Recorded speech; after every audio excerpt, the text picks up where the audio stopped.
आज हम एक ऐसी कंपनी के बारे में बात करेंगे जिसका नाम ज़्यादा लोगों ने अब तक सुना भी नहीं है, लेकिन फिर भी वो दुनिया की सबसे पावरफुल ट्रेडिंग कंपनी में से एक है जो अब बिटकॉइन पे भी काफ़ी होल्ड रख रही है।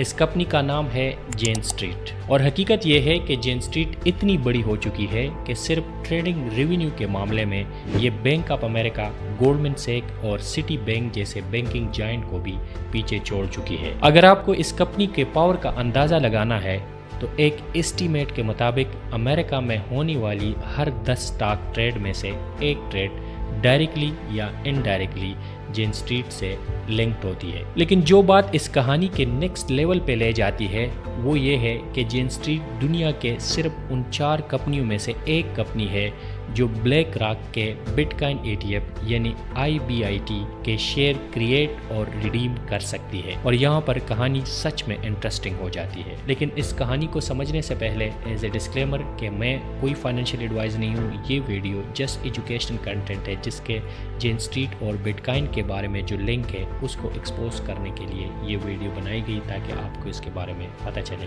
कि एक्चुअली है क्या।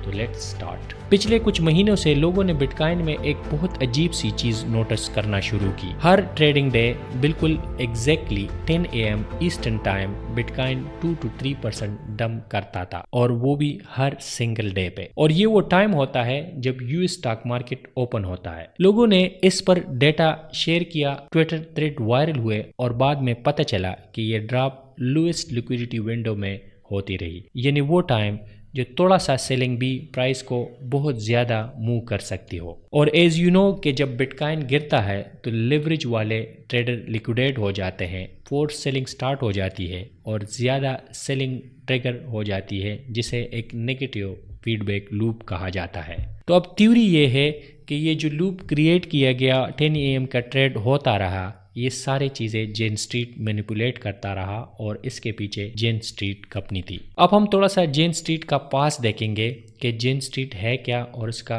क्या माजी है। अब यहाँ एक बहुत इंपॉर्टेंट पॉइंट आता है कि जेन स्ट्रीट कोई क्लीन या इनोसेंट कंपनी नहीं है जिसका कोई भी पीछे मसला ना रहा हो। इंडियन मार्केट रेगुलेटर CB जो इंडिया की सिक्योरिटी एक्सचेंज कमीशन जैसा है ने जेन स्ट्रीट को इन्वेस्टिगेट किया पिछले साल और उन्होंने गिल्टी पाया कि इंडियन स्टॉक मार्केट को मैनिपुलेट करने वाला कंपनी जेन स्ट्रीट है। CB ने इस स्ट्रेटेजी जो जेन स्ट्रीट यूज़ करती थी उसका नाम दिया मॉर्निंग पम्प और आफ्टरनून डंप। मतलब ये है कि जेन स्ट्रीट सुबह प्राइस को ऊपर पुश करता था, फिर बाद में रिवर्स पोजीशन लेके प्रॉफिट कमा के उसे दोबारा उस पोजीशन पे ले आ जाता और वो प्राइस मूवमेंट जेन स्ट्रीट खुद ही इसके क्रिएट करती थी। इस इन्वेस्टिगेशन के बाद $560 मिलियन जेन स्ट्रीट के फ्रीज कर दिए गए और जेन स्ट्रीट को इंडिया में ट्रेडिंग से बैन कर दिया गया। ये जो बात मैं कह रहा हूँ ये रूमर नहीं है, ये एक वेरीफाइड रेगुलेटरी एक्शन है, इसको आप वेरीफाई कर सकते हैं। और सिर्फ इंडिया में नहीं, जेन स्ट्रीट ने चाइना में भी सिल्वर ETF के जरिए मैनिपुलेशन की और एलिगेशन उस पे भी वहाँ पे भी साबित हुए। अब जेन स्ट्रीट एक्चुअली करता क्या है? जेन स्ट्रीट को समझना थोड़ा मुश्किल है इसलिए क्योंकि ये एक आम कंपनी हेज कंपनी की तरह नहीं है, ये एक क्वांटिटेटिव ट्रेडिंग फर्म है। इसका मतलब ये है कि हेज फंड और बैंक पब्लिक डिस्क्लोजर देनी होती है जबकि जेन स्ट्रीट इससे एग्जेम्प्टेड है। इनका कोई CEO नहीं होता, ये कंपनी 30 to 40 लोगों के मैनेजमेंट कमेटी पे चलती है और एवरेज एम्प्लॉई की सैलरी $1.4 मिलियन पर ईयर है। जेन स्ट्रीट का असल काम है कैपिटल फ्लो को कंट्रोल करना, यानी पैसा किस डायरेक्शन में मूव करता है ये इंश्योर करना, ये जेन स्ट्रीट का काम है। और जब आप बिटकॉइन ETF में एक पावरफुल कंपनी हो तो ये पावर आपके पास हो तो ये बहुत डेंजरस है। अब इसके लिए हमें थोड़ा सा बिटकॉइन ETF का इकोसिस्टम समझना होगा। जब आप बिटकॉइन ETF से बिटकॉइन ख़रीदते हैं तो आप बिटकॉइन खुद नहीं ख़रीद रहे होते हैं बल्कि आप फंड के शेयर ख़रीद रहे होते हैं जो बिटकॉइन बैकएंड में होल्ड करता है। अब बिटकॉइन के जो शेयर प्राइस है और बिटकॉइन की जो एक्चुअल प्राइस है, इस सिस्टम को स्टेबल करने के लिए कुछ कंपनी होती है जो इसको स्टेबल करती है और उन कंपनीज को कहते हैं अथराइज पार्टिसिपेंट। जेन स्ट्रीट उनमें से एक है और ये ये अथराइज पार्टिसिपेंट्स के पास कुछ स्पेशल प्रिविलेजेस होते हैं जो बाकी कंपनीज के पास नहीं होती। पहला प्रिविलेज इनके पास ये होता है कि ये शॉर्ट सेलिंग से एग्जेम्प्टेड होते हैं। नॉर्मली अगर आप स्टॉक मार्केट में शॉर्ट करते हैं तो पहले आपको वो स्टॉक बारो करने पड़ते हैं। एपीज यानी अथराइज पार्टिसिपेंट इस रूल से पार्शियली एग्जेम्प्टेड होते हैं। ये शेयर क्रिएट भी करके सेल कर सकते हैं, जो कि बहुत पावरफुल टूल है। दूसरा पावर इनके पास होता है हिडन हेजिंग। जब जेन स्ट्रीट फाइलिंग में दिखाता है कि उनके पास 800 मिलियन IVT ETF का बिटकॉइन होल्ड कर रहे हैं, पब्लिक इसको एक लॉन्ग पोजीशन समझती है और ये एक बुलिश है, लेकिन उनका शॉर्ट एक्सपोजर, ऑप्शनल, फ्यूचर और स्वैप्स हमें नहीं दिखाई देती और ये सब ये डिस्क्लोज नहीं करते। इसका मतलब ये है कि वो बिटकॉइन ETF होल्ड भी कर सकते हैं, लेकिन साथ में बिटकॉइन के गिरने पर बिट भी कर सकते हैं और वो बिट आम पब्लिक को, हमको नज़र नहीं आता।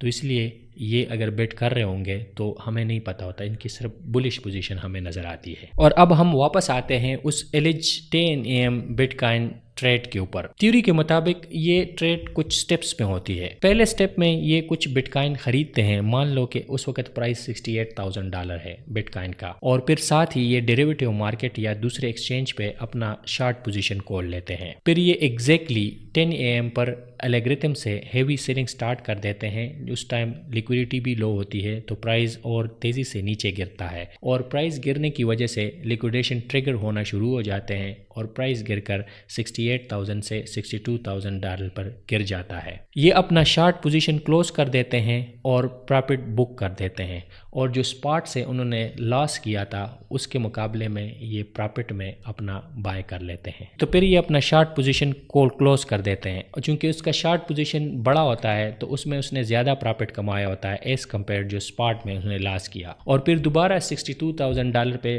बिटकॉइन दोबारा बाय करके दोबारा प्राइस ऊपर चला जाता है और लोग फोमो का शिकार करके दोबारा उसमें चले जाते हैं। तो दोनों साइड से ये पैसा कमाते हैं और इसलिए बिटकॉइन मंथ तक साइडवे मूव करता रहा और ये ट्रेड पूरा मंथ चलता रहा, जैसे कि चार्ट में आपको नज़र आ रहा है। ये बात तब पता चला जिस कंपनी के खिलाफ लॉसूट हुआ। फरवरी 23 को जेन स्ट्रीट के खिलाफ एक मेजर पब्लिक लॉसूट हुआ और उसके बाद बिटकॉइन आप देख ले 48 आवर में 10% ऊपर चला गया। क्रिप्टो में $200 बिलियन ऐड हुए, शॉर्ट पोजीशन $213 मिलियन के लिक्विडेट हुए और बिटकॉइन ETF में $250 मिलियन का इनफ्लो रिकॉर्ड हुआ, जबकि वो 10 AM का जो डंप ट्रेड था वो पम्प ट्रेड में कन्वर्ट हुआ। ये सब कुछ बिल्कुल भी कोइंसिडेंस नहीं लगता, ये सब कुछ ऐसा लग रहा है कि ये एक्चुअली में जेन स्ट्रीट ने किया भी है और ये एक कोऑर्डिनेटेड मूव लग रहा है। लेकिन इसके कुछ काउंटर आर्गुमेंट भी है, सब इस थ्योरी से